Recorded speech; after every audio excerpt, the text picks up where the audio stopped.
लखन स्नातक आपके लिए प्रस्तुत करते हैं मुंशी प्रेमचंद जी की प्रसिद्ध कहानी अंधेर। यह उनकी एक बेहतरीन कहानियों में से एक है।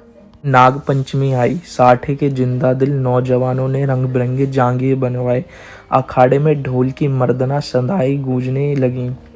आसपास के पहलवान इकट्ठे हुए और अखाड़े पर तंबोलियों ने अपनी दुकानें सजाई, क्योंकि आज कुश्ती और दोस्ताना मुकाबले का दिन है। औरतों ने गोबर से अपने आंगन लीपे और गाती बजाती कटोरों में दूध चावल लिए नाग पूजने चली। साठे और पाठे के दो लगे हुए मौजे थे। दोनों गंगा के किनारे, खेती में ज्यादा मशक्कत नहीं करनी पड़ती थी, इसलिए आपस में फौजदारियां खूब होती थी। आदिकाल से उनके बीच होड़ चली आती थी। साठे वालों को यह घमंड था कि उन्होंने पाठे वालों को कभी सिर न उठाने दिया। उसी तरह पाठे वाले अपने प्रतिद्वंदियों को नीचा दिखलाना ही जिंदगी का सबसे बड़ा काम समझते थे। उनका इतिहास विजयों की कहानी से भरा हुआ था। पाठे के चरवाहे यह गीत गाते हुए चलते थे, साठे वाले कायर सगरे पाठे वाले हैं सरदार। और साठे के धोबी गाते, साठे वाले 60 हाथ के जिनके हाथ सदा तलवार। उन लोगन के जन्म नसाए जिन पाठे मान लीन अवतार।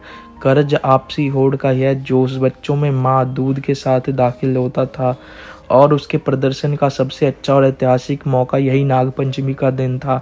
इस दिन के लिए साल भर तैयारियां होती रहती थीं। आज उनके मार्के की कुश्ती होने वाली थी। साठे को गोपाल पर नाज था और पाठे को बलदेव का गर्रा। दोनों सूरमा अपने अपने फरीक की दुआएं और आरजू लिए हुए अखाड़े में उतरे।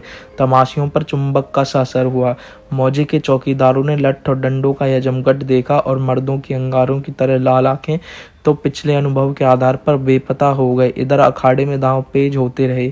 बलदेव उलझता था और गोपाल पैंतरे बदलता था। उसे अपनी ताकत का जोम था, इसे अपने कर्तव्य का भरोसा। कुछ देर तक अखाड़े से ताल ठोकने की आवाजें आती रही। तब यकायक बहुत से आदमी खुशी के नारे मार मार कर उछलने लगे। कपड़े और बर्तन और पैसे और बतासे लुटाए जाने लगे। किसी ने अपनी पुराना साफा फेंका, किसी ने अपनी बेसीदा टोपी हवा में उठा दी। साठे के मनचले जवान अखाड़े में पिल पड़े और गोपाल को गोद में उठा लिया। बलदेव और उसके साथियों ने गोपाल को लहू की आंखों से देखा और दांत पीस कर रह गए। 10 बजे रात का वक्त और सावन का महीना। आसमान पर काली घटाएं छाई थी। अंधेर का यह हाल था कि जैसे रोशनी का अस्तित्व ही नहीं रहा। कभी कभी बिजली चमकती थी, मगर अंधेरे को और ज्यादा अंधेरा करने के लिए। मेंढकों की आवाजें जिंदगी का पता देती, वरना और चारों तरफ मौत थी। खामोश, डरावने और गंभीर साठे के झोंपड़े और मकान इस अंधेरे में बहुत गौर से देखने पर काली काली भेड़ों की तरह नजर आते थे। न बच्चे रोते थे, न औरतें गाती थी। पवित्र आत्मा बुढ़े राम नाम न जपते थे। मगर आबादी से बहुत दूर कई पुरसोर नालों और ढाक के जंगलों से गुजरकर ज्वार और बाजरे के खेत थे, और उनकी मेंढों पर साठे के किसान जगह जगह मड़ैया डाले खेतों की रखवाली कर रहे थे। तले जमीन, ऊपर अंधेरा, मीलों तक सन्नाटा छाया हुआ था। कहीं जंगली सुअरों के गोल, कहीं नीलगांवों के रेवड़। चिलम के सिवा कोई साथी नहीं, आग के सिवा कोई मददगार नहीं। जरा खटका हुआ और चौंक पड़े। अंधेरा भय का दूसरा नाम है। और जब मिट्टी का एक ढेर, एक ठूंठा पेड़ और घास का ढेर भी जानदार चीजें बन जाती हैं, अंधेरा उनमें जान डाल देता है। लेकिन यह मजबूत हाथों वाले, मजबूत जिगर वाले, मजबूत इरादे वाले किसान हैं कि यह सब शक्तियां झेलते हैं, ताकि अपने ज्यादा भाग्यशाली भाइयों के लिए भोग विलास के सामान तैयार करें। इन्हीं रखवालों में आज का हीरो, साठे का गौरव गोपाल भी है, जो अपनी मड़ैया में बैठा हुआ और नींद को भगाने के लिए धीमे सुरों में यह गीत गा रहा है। मैं तो से नैना लगाए पछताए रे। अचानक उसे किसी के पांव की आहट मालूम हुई। जैसे हिरन कुत्तों की आवाजों को कान लगाकर सुनता है, उसी तरह गोपाल ने भी कान लगाकर सुना। नींद की अगाई दूर हो गई। लठ कंधे पर रखा और मड़ैया से बाहर निकल आया। चारों तरफ कालीमा छाई हुई थी और हल्की हल्की बूंदें पड़ रही थी। यह बाहर निकला ही था कि उसके सर पर लाठी का भरपूर हाथ पड़ा। वह त्योरार कर गिरा और रात भर वहीं बेसुध पड़ा रहा। मालूम नहीं उस पर कितनी चोटें पड़ी। हमला करने वालों ने तो अपनी समझ में उसका काम तमाम कर डाला, लेकिन जिंदगी बाकी थी। यह पाठे के गैरतमंद लोग थे, जिन्होंने अंधेरे की आड़ में अपनी हार का बदल लिया था। गोपाल जाति का हीर था, न पढ़ा न लिखा, बिल्कुल अक्खड़। दिमाग रोशन ही नहीं तो शरीर शरीर का दीपक क्यों घुलता। पूरे 6 फुट का कद, गठा हुआ बदन, ललकान पर गाता तो सुनने वाले मील भर पर बैठे हुए उसकी तानों का मजा लेते। गाने बजाने का आशिक, होली के दिनों में महीने भर तक गाता। सावन में मल्हार और भजन के तो रोज का शगल था। निडर ऐसा कि भूत और पिशाच के अस्तित्व पर उसे विद्वानों जैसे संदेह था। लेकिन जिस तरह शेर और चीते भी लाल लपटों से डरते हैं, उसी तरह लाल पगड़ी से उसकी रूह असाधारण बात थी। लेकिन उसका कुछ बस न था। सिपाही की वह डरावनी तस्वीर जो बचपन में उसके दिल पर खींची गई थी, पत्थर की लकीर बन गई थी। शरारतें गई, बचपन गया, मिठाई की भूख गई, लेकिन सिपाही की तस्वीर अभी तक कायम थी। आज उसके दरवाजे पर लाल पगड़ी वालों की एक फौज जमा थी, लेकिन गोपाल जख्मों से चूर, दर्द से बेचैन होने पर भी अपने मकान के अंधेरे कोने में छिपा हुआ बैठा था। नंबरदार और मुखिया, पटवारी और चौकीदार रौब खाए हुए ढंग से खड़े दरोगा की खुशामद कर रहे थे।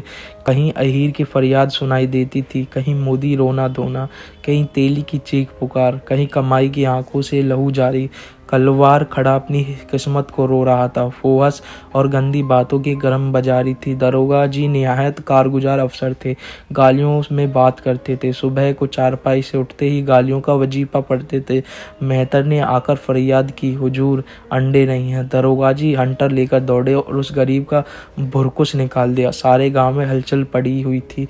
कांस्टेबल और चौकीदार रास्तों पर यूं कटते चलते थे कोई अपनी ससुराल में आए हैं। जब गांव के सारे आदमी आ गए तो वारदात हुई और इस कत गोपाल ने रपट तक न की। मुखिया साहब बैंत की तरह कांपते हुए बोले, हुजूर अब माफी दी जाए। दरोगा ने गजबनाक निगाहों से उसकी तरफ देखकर कहा, यह इसकी शरारत है।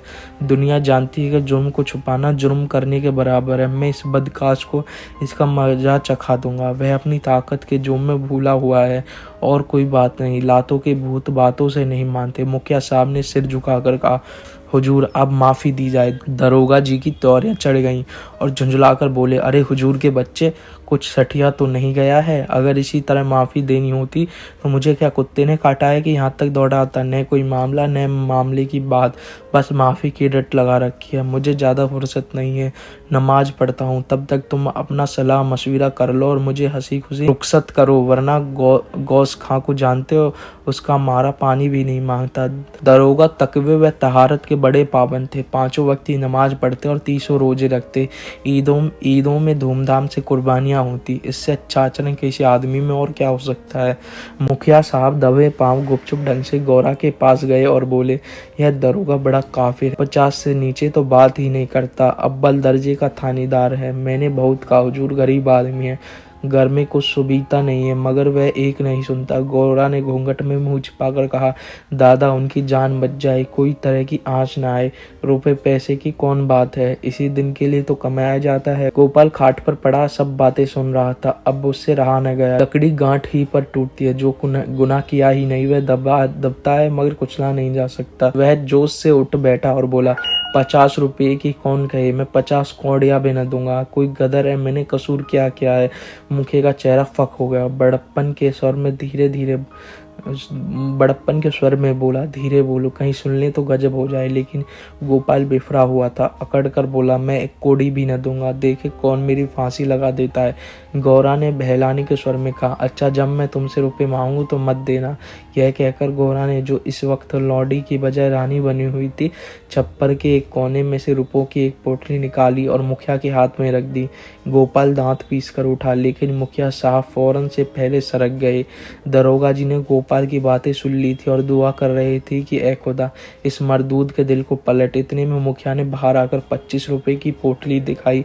25 रास्ते में ही गायब हो गए थे। दरोगा जी ने खुदा का शुक्र किया, दुआ सुनी गई। रुपया जेब में रखा। रसद पहुंचाने वालों की भीड़ को रोते और बिलखते छोड़कर हवा हो गए।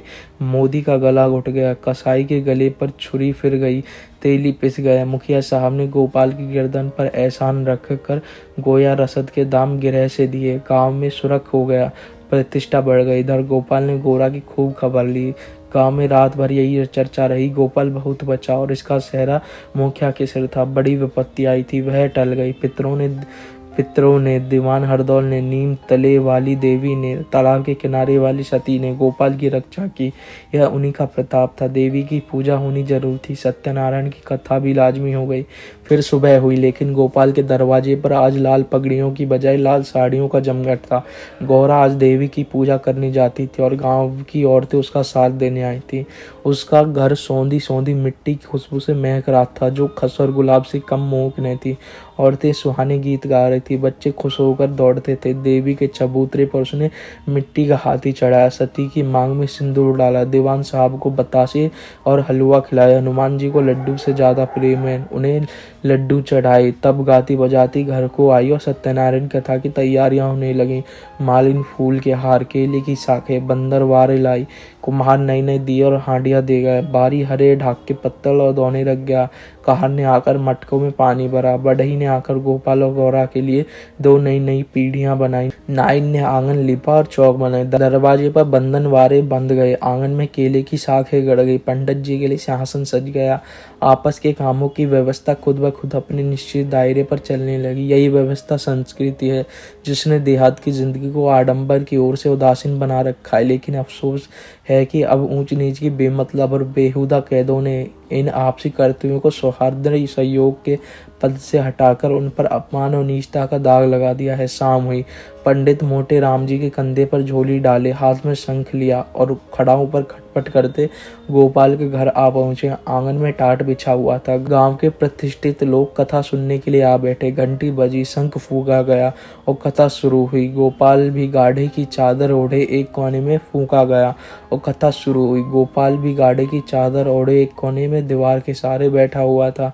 मुखिया, नंबरदार और पटवारी मारे हमदर्दी के उससे कहा, सत्यनारायण की महिमा थी कि तुम पर कोई आँच न आई। गोपाल ने गाइड लेकर कहा, सत्यनारायण की महिमा नहीं, यह अंधेर है, अंधेर। दोस्तों, वीडियो पसंद आए तो लाइक करें, शेयर करें, सब्सक्राइब करना बिल्कुल भी ना भूलें। लखन स्नातक को।